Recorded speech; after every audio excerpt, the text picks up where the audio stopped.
Welcome to the story. Don't forget to like, subscribe, and support me.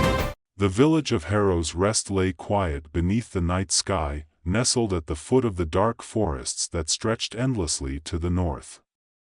Alden liked to think that his life was as simple as the days he spent working in the fields. The rhythm of planting, harvesting, and resting was all he had ever known, and he was content with it.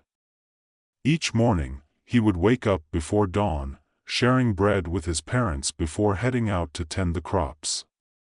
At sunset, he returned to their small stone cottage, his muscles sore but his heart light, knowing he had done good, honest work. Elara, the woman he loved, would sometimes visit him during his breaks, her laughter brightening the fields as she helped gather vegetables or listened to him talk about his day.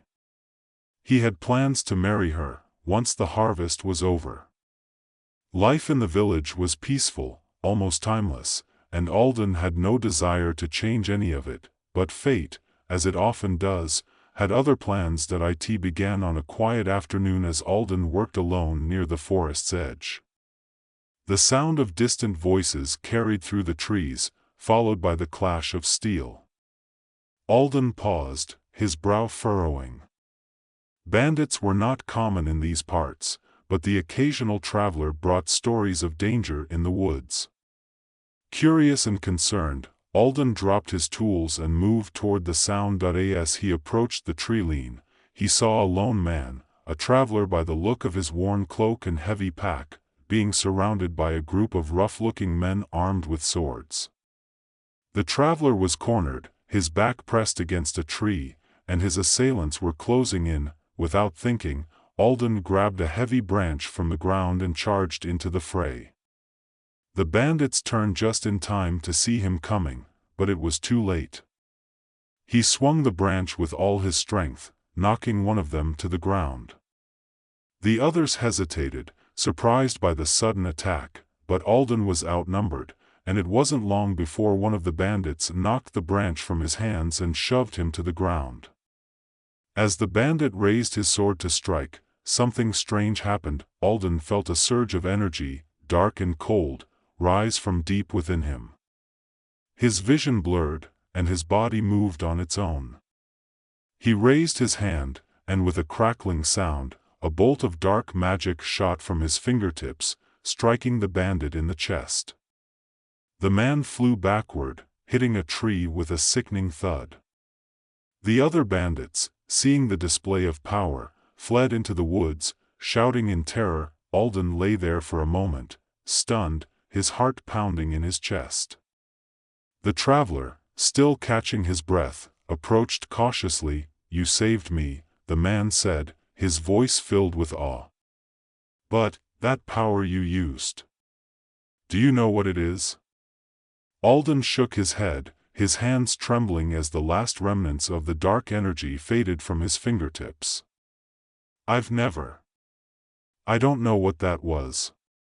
The traveler's eyes narrowed, and he knelt beside Alden, placing a hand on his shoulder. "It's in your blood," he said softly. "Dark magic. Old and powerful. It's not something you can ignore." Alden stared at the man in disbelief. Dark magic? In his blood? He had heard tales of such things, of ancient sorcerers who could summon storms and bend shadows to their will, but those were just stories. Magic didn't belong in his world, in his simple life, but the evidence was undeniable. He had just used it, without even trying. The traveler introduced himself as Reiner, a wandering sorcerer who had been tracking rumors of dark magic in the area. He explained that Alden's power was rare, tied to a bloodline that had long been thought extinct. According to legend, those who carried the dark blood were hunted by both light and dark forces alike, for their power was feared by all. Alden felt a knot of dread form in his stomach. "I don't want this," he said, his voice shaky. "I'm just a farmer. I want to be with my family, with Elara. I don't want to hurt anyone." Reiner nodded sympathetically. "I understand. But you don't have a choice now. The power within you will continue to grow, and others will come for you. Dark forces will seek to control you, and the light will see you as a threat. If you don't learn to control your magic, you'll endanger everyone around you. Alden's mind raced. The thought of harming his family, of bringing danger to his village, was unbearable. But he couldn't just abandon them either. Seeing the conflict in Alden's eyes, Reiner offered a solution. "I can help you," he said. "I can teach you to control your power, to keep it hidden. You can stay here, with your family, but you'll need to be careful. If you're not careful, the magic will consume you." Reluctantly, Alden agreed to Reiner's offer. Over the next few weeks, the sorcerer taught him the basics of controlling his magic, helping him to suppress the dark energy when it threatened to surge. Alden kept his training a secret from his family in Elara, not wanting them to worry or fear him, but it wasn't long before strange things began happening in the village. Crops withered overnight, animals disappeared, and people began to whisper of dark omens. Alden did his best to keep his magic hidden, but the growing suspicion among the villagers weighed heavily on him. He could feel the darkness within him stirring, growing stronger with each passing day. Then came the night when everything changed. A group of masked men arrived in the village under the cover of darkness. They moved silently through the streets, setting fires and attacking anyone who got in their way. Alden awoke to the sound of screams and the smell of smoke. He rushed outside to find the village in chaos, the houses ablaze and his neighbors fleeing in terror. At the center of it all stood a figure in dark robes, watching the destruction with cold, calculating eyes. Alden's blood ran cold as he realized who they were, the Obsidian Cult, the dark forces Reiner had warned him about. They had come for him. Without thinking, Alden summoned his magic, the dark energy coursing through his veins like wildfire. He fought off the cult's assassins, but the power was wild, uncontrollable. The air crackled with energy as bolts of dark magic flew in every direction, striking the cultists and setting fire to what remained of the village. When the battle was over, the village was in ruins. The cult had been driven off, but at a terrible cost. Alden's home was destroyed, his parents injured, and Elara looked at him with a mix of fear and sadness. The village elders, once kind and trusting, now regarded Alden with suspicion and fear. They blamed him for the destruction, for bringing the cult to their doorstep. Despite everything he had done to protect them, they saw him as a danger, a threat that had to be removed. With heavy hearts, they made their decision. Alden was exiled from the village, forbidden to return. Elara pleaded with the elders, but their minds were made up. Alden, heartbroken, promised Elara that he would find a way to control his power and return to her. She gave him a small locket, a symbol of their bond, and told him she would wait for him, no matter how long it took. And so, Alden left the only home he had ever known, setting out into the world with nothing but the clothes on his back and the magic in his blood. His journey was long and filled with danger. As he traveled through the wilderness, he encountered all manner of creatures, some drawn to the darkness within him, others repelled by it. He fought off bandits, wolves, and worse, but the true battle was within himself. The darkness was always there, whispering in his ear, urging him to embrace his power fully, to give in to the rage and the desire for control. But Alden resisted, remembering Reiner's teachings and the promise he had made to Elara. One day, while traveling through a dense forest, Alden encountered a group of knights battling a horde of shadowy creatures. The knights were outnumbered and on the verge of defeat when Alden intervened, using his magic to turn the tide of the battle. Afterward, the leader of the knights, a woman named Lyria, approached him. Lyria was a light mage, dedicated to fighting the dark forces that plagued the land. She had spent her life hunting down sorcerers like Alden's ancestors, those who used dark magic to conquer and destroy. But rather than attacking him, Lyria offered her help. She saw the struggle within Alden, the conflict between his desire to do good and the darkness in his blood. She believed that he could find a way to use his power for good, to balance the light and dark within him. With her guidance, Alden learned more about the history of his bloodline, of the great sorcerers who had once ruled with fear and cruelty, and of the ancient wars between light and dark. Lyria also told him of an ancient ritual, one that could seal away the dark bloodline within him, cutting him off from his power forever. But the ritual came with a great cost. It would weaken him, possibly even kill him. And there were no guarantees that it would work. As they journeyed together, Alden's feelings for Lyria grew, but he remained loyal to Elara, the woman waiting for him back home. Lyria, sensing this, never pressed him, though it was clear she cared for him deeply. Their travels eventually led them to the stronghold of the Obsidian cult, hidden deep within a mountain. There, they discovered the truth. The cult's leader, Mocker, was a descendant of the same dark bloodline as Alden. Mocker had fully embraced his power, using it to gather followers and spread darkness across the land. He had been searching for Alden, hoping to bring him into the fold and use their combined power to conquer the world. In a climactic confrontation, Mocker offered Alden a choice: join him and rule as a dark sorcerer, or be destroyed. The temptation was strong. Mocker promised power, control, and the ability to protect those he loved. But Alden knew that the price was too high. He had seen the destruction his power could cause, the pain it brought to those around him. In the final battle, Alden fought Mocker with everything he had, drawing on both his light and dark powers.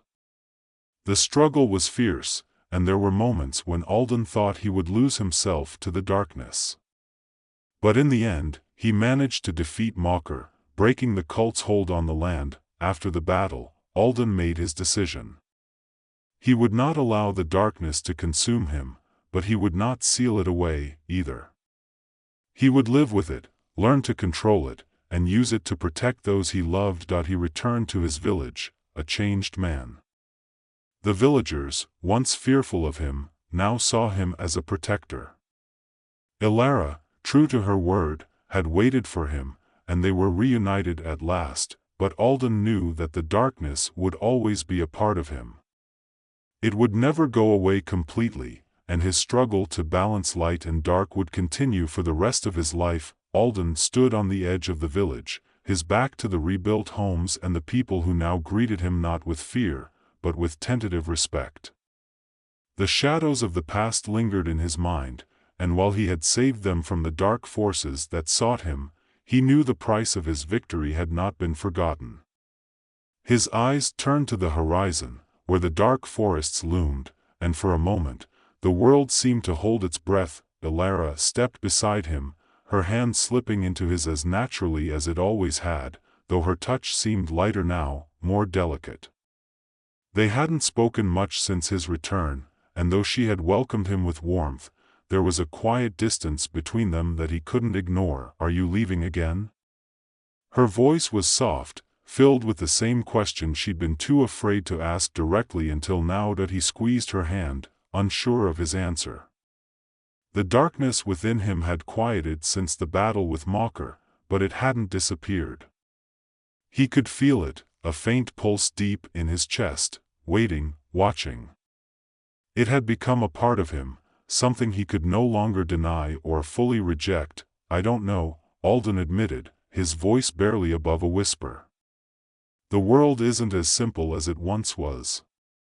I thought once I defeated Mocker, everything would return to the way it was, but I've changed. And the world has changed with me." Elara turned to face him, her dark eyes searching his, trying to understand the man who had left her and the man who had returned. "You're still you, Alden. You've always been kind, always protected those you care about. That hasn't changed." He smiled at her words, but the weight of his responsibilities pressed down on him. I wish it were that simple. I've seen what I'm capable of, what this power can do. Even if I don't mean to, I could hurt people, hurt you. She reached up, cupping his face in her hands. You won't. I know you won't. He wished he could believe her. The quiet nights since his return had been filled with dreams, dreams of power, of destruction, of a world falling to darkness. And in every dream, he stood at the center of it, no longer fighting the darkness but embracing it. He would wake, heart racing, sweat on his brow, the faint echo of that dark magic still tingling at his fingertips. It was only a matter of time before someone else would come looking for him. Whether it was another cult or an old enemy of mockers, there would be no peace as long as the dark bloodline flowed through his veins. And if he stayed in the village, he would be bringing that danger to everyone he cared about. I've been thinking, he said, his voice hesitant. There are still parts of this world I don't understand, places where the dark magic comes from, ancient sources that were never fully explored. I need to know more, about my bloodline, about how to control it. Ilara's hand fell from his cheek, her expression faltering. You're leaving. I have to, he said gently. If I don't, I'll always be a threat. But if I learn more, if I can control this completely, maybe then I can come back for good. Tears welled in her eyes, but she nodded, her lips pressed tightly together. Then I'll wait. I waited for you once, and I'll wait again. Alden leaned down, pressing his forehead to hers, and for a moment, they stood there in the silence, the world around them fading into the background. He didn't want to leave her, didn't want to walk away from the life they had always dreamed of. But deep inside, he knew that this was the only way to protect her, to protect everyone. When he finally pulled away, the sun had dipped lower, casting long shadows over the village. He turned, his cloak billowing behind him as he walked toward the dark forests. The villagers watched from a distance, murmuring among themselves, but no one stopped him. They knew, as he did, that his path was no longer one that could follow the peaceful rhythms of village life. As he entered the forest, the air grew cooler, the trees taller and more imposing.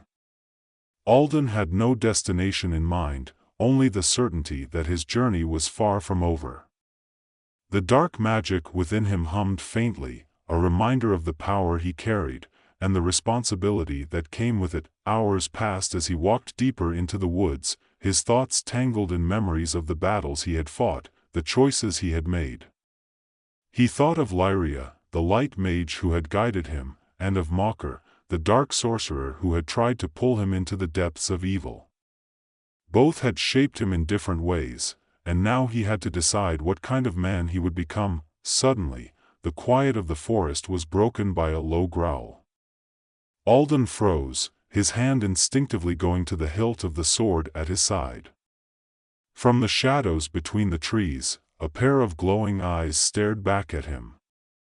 Slowly, a large wolf-like creature emerged, its fur black as night, its fangs bared in a silent snarl. Alden felt the familiar surge of dark magic rise within him, but this time, he didn't let it take control.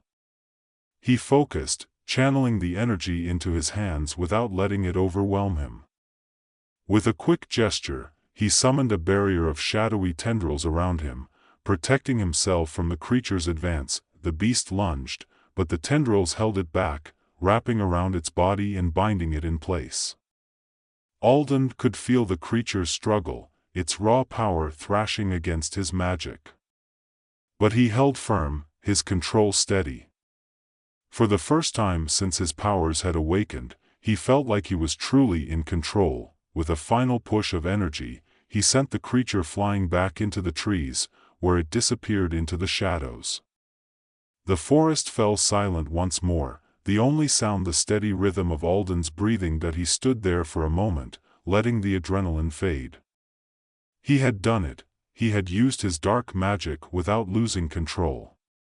A small smile tugged at the corner of his lips. It was a small victory, but it was enough to give him hope. As he continued his journey through the forest, Alden realized that this was the path he had to walk. It wouldn't be easy, and there would be many more battles ahead, both with enemies from the outside and with the darkness within himself.